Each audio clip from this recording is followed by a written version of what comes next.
Good morning friends, હું અજય ત્રિવેદી અને આજે આપણે ધોરણ 10 બોર્ડ એક્ઝામ માટે મોસ્ટ ઇમ્પોર્ટન્ટ એસે નિબંધ અંગ્રેજીમાં જોઈ રહ્યા છીએ.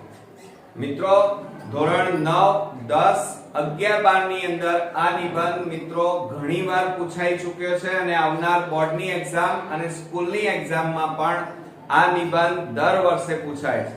તો મિત્રો એકદમ સરળ ભાષામાં આ નિબંધ હું તમને શીખવાડીશ, તો બરોબર ધ્યાન આપજો. આપણો આજનો નિબંધ છે trees are our best friend. વૃક્ષો આપણા પ્રિય મિત્ર છે. અને હોય જ મિત્રો, આપણે જાણીએ છીએ કે કારણ કે વૃક્ષો વગર આપણું જીવન શક્ય નથી. બરોબર? એમાં પહેલું જોઈએ, trees are our best friends. એટલે કે વૃક્ષો આપણા પરમ મિત્ર છે, પ્રિય મિત્ર છે, બેસ્ટ ફ્રેન્ડ. કેમ? બીકોઝ. કેમ? they clean એટલે સ્વચ્છ, air એટલે હવા, breathe એટલે શ્વાસોચ્છ્વાસ. એટલે મિત્રો આપણે જે શ્વાસોચ્છ્વાસમાં જે શુદ્ધ હવા લઈએ છીએ એ કોના દ્વારા મળે છે? તો ટ્રીઝ દ્વારા, વૃક્ષો દ્વારા આપણને મળવા પ્રાપ્ત થાય છે. અને એટલા માટે આપણા આ વૃક્ષો આપણા પરમ મિત્ર બની ચૂક્યા છે. Trees are green gold. Green એટલે લીલું અને ગોલ્ડ એટલે સોનું. ઓન અર્થ, અર્થ એટલે પૃથ્વી. તો મિત્રો પૃથ્વી ઉપરનું આ લીલું સોનું છે. અને તમે જાણો છો કે ચોમાસાની અંદર તમે જ્યારે જંગલની અંદર જાઓ અથવા નદીની આજુબાજુ, રસ્તાની આજુબાજુ, પર્વતો ઉપર, ડુંગરો ઉપર ચોમાસાની ઋતુની અંદર આખો પર્વત લીલા કલરથી છવાઈ જાય છે, જાણે એને લીલા કલરની સાડી પહેરી હોય એવું આપણને ભાસ થાય છે. એટલે આ વૃક્ષોમાંથી આપણને ઘણું બધું પ્રાપ્ત થાય છે, જેની કિંમત મિત્રો સોના કરતા પણ વધી જાય છે. અને એટલા માટે જ કહેવામાં આવ્યું છે કે વૃક્ષો એ પૃથ્વી પરનું લીલું સોનું છે. they also clean એટલે સ્વચ્છ, water એટલે પાણી, soil એટલે જમીન. એટલે કે તે પાણી અને જમીનને પણ સ્વચ્છ રાખે છે. people who live near trees healthier fit and happier. એટલે અહીંયા શું કહે છે? people એટલે લોકો, વૃક્ષની નજીક, near એટલે નજીક, live એટલે રહેવું. એટલે કે જે લોકો વૃક્ષોની આજુબાજુ રહે છે, નજીક રહે છે, એ લોકો healthier એટલે કે તંદુરસ્ત હોય છે, fit એટલે મજબૂત અને happier એટલે આનંદમય અથવા તો ખુશનુમા એમનું જીવન હોય છે. life of trees and plants એટલે છોડ does not depend on us but our lives depend on trees. એટલે અહીંયા શું કહે છે કે મિત્રો આપણું જીવન વૃક્ષો વગર શક્ય નથી. એટલે આપણે વૃક્ષો ઉપર આધાર રાખીને બેસવું પડે છે. આપણે વૃક્ષો ઉપર આધાર રાખીને બેઠા છીએ. વૃક્ષો આપણાથી છે નહીં. વૃક્ષો આપણા ઉપર આધાર રાખતા નથી. અહીંયા શું કહે છે? Life of trees and plants does not depend. એટલે કે વૃક્ષો અને છોડ એ આપણા ઉપર આધાર રાખીને બેઠા નથી, પરંતુ આપણું જીવન એ એમના ઉપર આધારિત છે. જો વૃક્ષો ન હોય તો આપણે જીવી શકીએ નહીં. Trees are our life. વૃક્ષો આપણું જીવન છે. લાઈફ એટલે જીવન.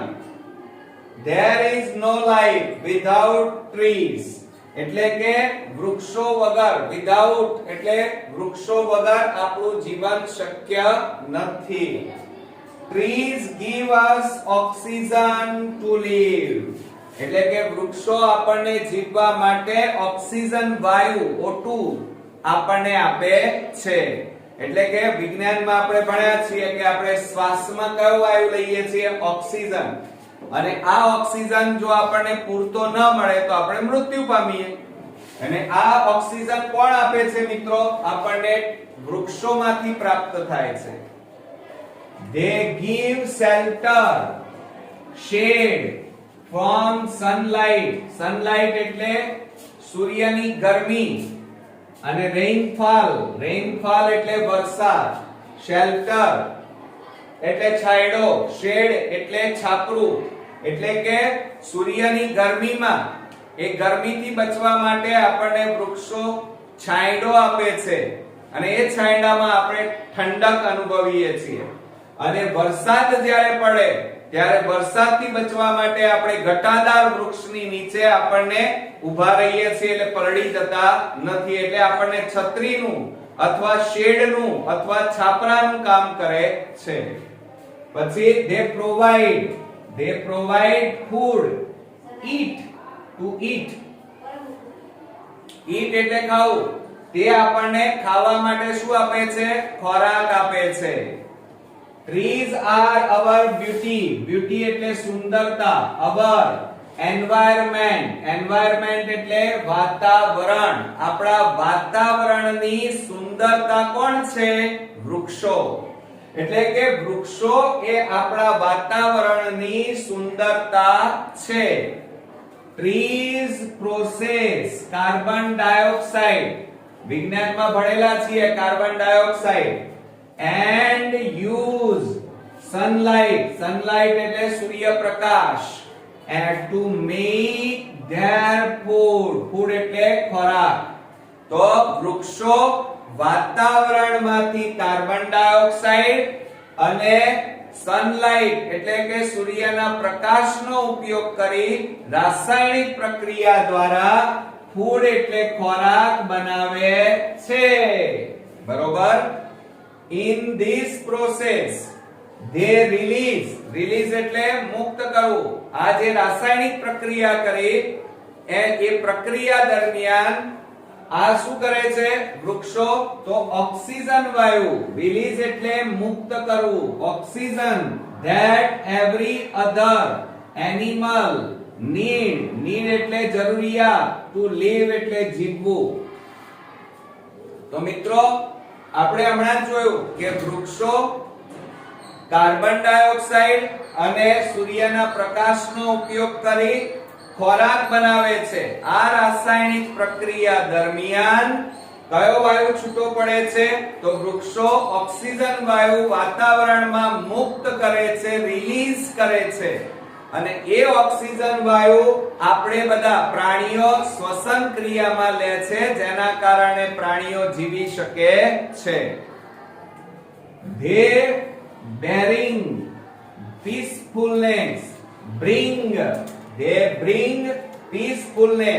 એટલે કે વૃક્ષો આપણને શાંતિ અનુભવે છે. તમે ઝાડ નીચે બેસો તો તમને શાંતિનો અનુભવ થાય. તમે ભગવાન બુદ્ધ, મહાવીર ભગવાન, તમે સંત મહાત્માઓ હંમેશા તપ કરવા માટે મિત્રો ઝાડ નીચે એટલા માટે બેસે છે કારણ કે ત્યાં એમને શાંતિનો અનુભવ થાય છે. બીજું, the create a pleasing and relaxing environment એટલે કે તે શું કરે છે? તો તે જુઓ રિલેક્સિંગ એન્વાયરમેન્ટ. પ્લેઝિંગ એટલે વૃક્ષો વાતાવરણને શુદ્ધ અને પ્રદૂષણ મુક્ત બનાવે છે. They maintain temperature balance. Maintain એટલે ધ્યાન રાખજો, ટેમ્પરેચર એટલે તાપમાન, બેલેન્સ એટલે કહેવાનો મતલબ કે તે શું કરે છે? મેન્ટેન કરે છે, જાળવે છે. મેન્ટેન એટલે જાળવવું. તો વૃક્ષો વાતાવરણનું જે તાપમાન છે એ વધી જાય અથવા ઘટી જાય એનું બેલેન્સ કરવાનું, જાળવવાનું કાર્ય વૃક્ષો દ્વારા થાય છે. જો વૃક્ષો ન હોય તો આ તાપમાન અતિશય વધી જાય અને વધી જાય તો પુષ્કળ ગરમી આ પૃથ્વી ઉપર પડે અને સજીવ સૃષ્ટિ નાશ પામી જાય. Trees also prevent soil erosion and flood. ધ્યાન રાખજો મિત્રો, trees also prevent soil એટલે જમીન, એટલે કે prevent એટલે જાળવવું, તો વૃક્ષો જમીનનું ધોવાણ થતું અટકાવે છે અને સાથે સાથે ફ્લૂડ એટલે પૂર આવવું, એટલે કે જ્યારે પુષ્કળ વરસાદ પડે પણ જો નદીની આજુબાજુ વૃક્ષો વાવેલા હોય તો પૂર આવતું નથી, એટલે વૃક્ષો જમીનનું ધોવાણ અટકાવે છે અને પૂર આવતા અટકાવે છે. Trees are worshipped in India since ancient time. વૈદિક કાળ, વર્ષોથી, એટલે આપણા ભારત દેશની અંદર વર્ષોથી અહીંયા જુઓ worshipped એટલે કે કહેવાનો મતલબ પૂજા કરવામાં આવે છે. વૃક્ષોની આપણે શું કરીએ છીએ?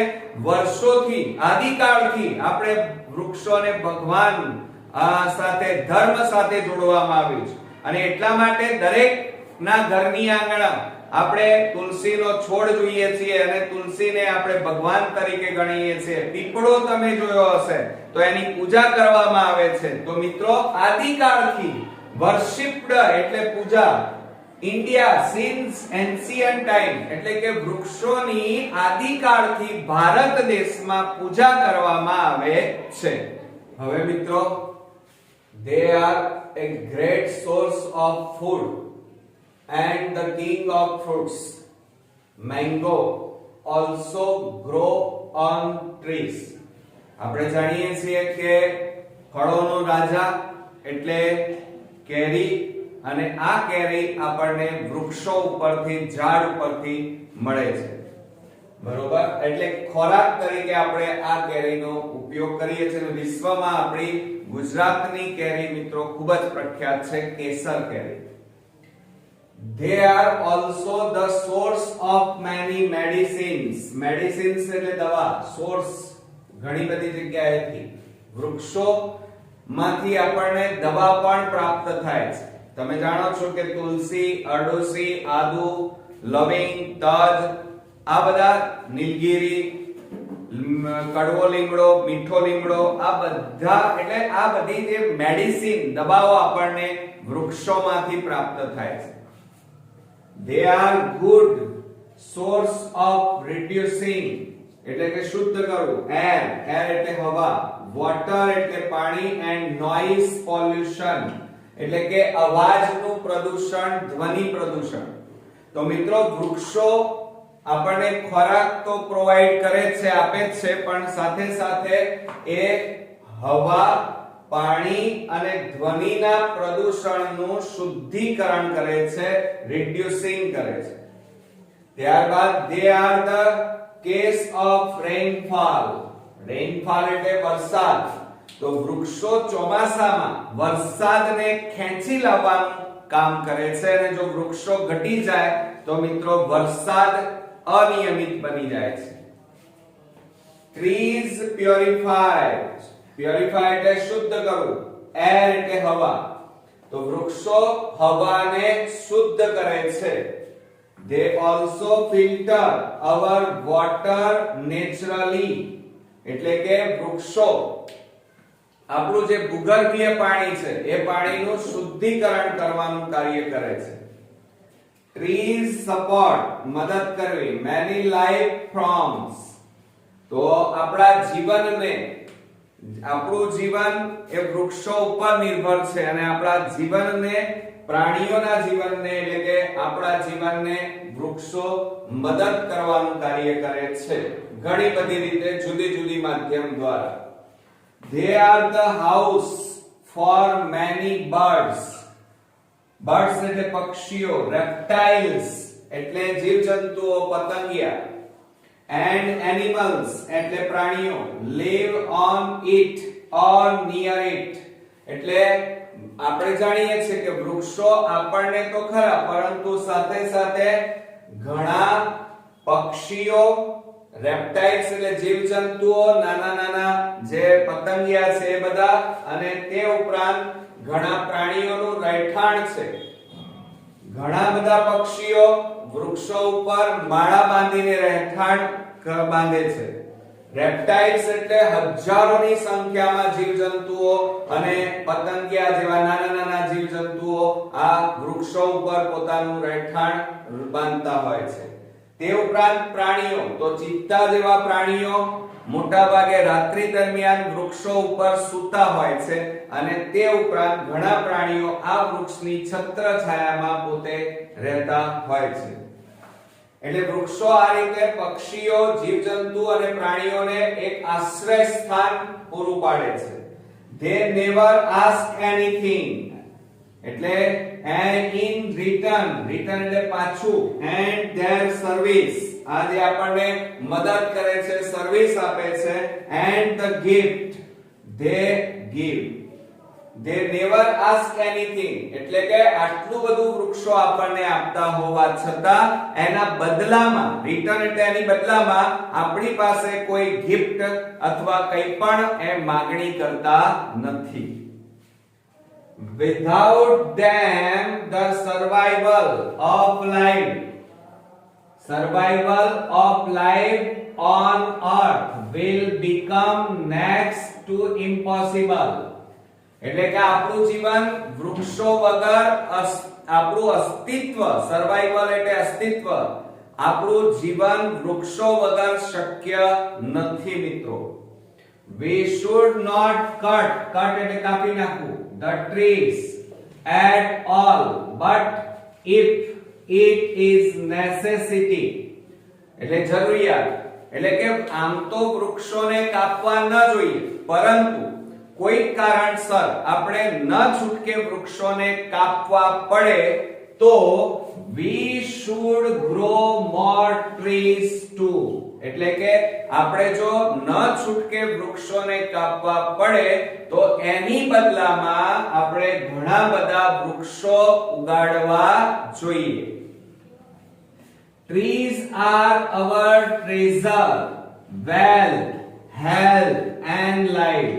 એટલે કે વૃક્ષો આપણું જીવન છે, વૃક્ષો આપણી સંપત્તિ છે, વૃક્ષો આપણું તંદુરસ્તી છે, હેલ્થ.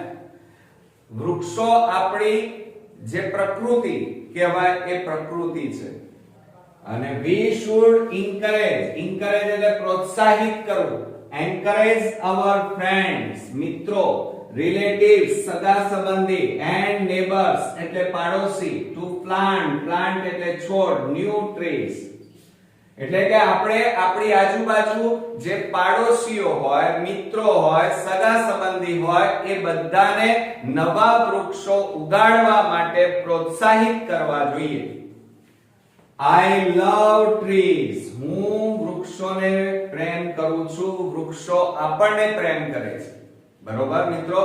તો વૃક્ષો વગર જીવન શક્ય નથી એટલે વૃક્ષોનું અસ્તિત્વ જોખમાઈ રહ્યું છે અને એટલા માટે વૃક્ષો, save trees, save environment, save water, save air, આવા બધા આપણે સ્લોગનો સાંભળતા હોઈએ છીએ.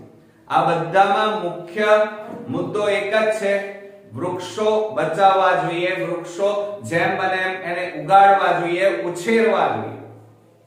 તો મિત્રો આ હતો બોર્ડની એક્ઝામ માટેનો ખૂબ જ મોસ્ટ ઇમ્પોર્ટન્ટ એસે જે 5 માર્ક્સ મિત્રો આપણને અપાવી શકે એમ છે. તમારે પરીક્ષામાં આ રીતે મુદ્દા વાઇઝ નથી લખવાનું, મુદ્દાઓ પ્રમાણે તમારે તૈયાર કરવા માટે આ રીતે મુદ્દાઓ તમારે તૈયાર કરવાના. તૈયાર થઈ જાય નિબંધ પછી તમારે 2-3 ફકરામાં આ નિબંધને ફકરા બનાવીને લખવાનું છે. આ તો તમને ઈઝી મેથડ તૈયાર કરવા માટેની મેં બતાવી. તૈયાર થઈ જાય પછી આ નિબંધ સહેજ પણ ગ્રામેટિકલ ભૂલ વગર, સ્પેલિંગ ભૂલ વગર અને હેન્ડરાઇટિંગ સારા, આ રીતે જો તમે બોર્ડની એક્ઝામમાં લખીને આવશો તો મિત્રો પૂરેપૂરા 5 માંથી 5 મિત્રો પૂરેપૂરા માર્ક્સ મેળવી શકશો. તો નેક્સ્ટ વિડિયોમાં પાછા આવા નવા મોસ્ટ ઇમ્પોર્ટન્ટ એસે સાથે ફરી મળીએ. ત્યાં સુધી ગુડ નાઇટ ફ્રેન્ડ્સ.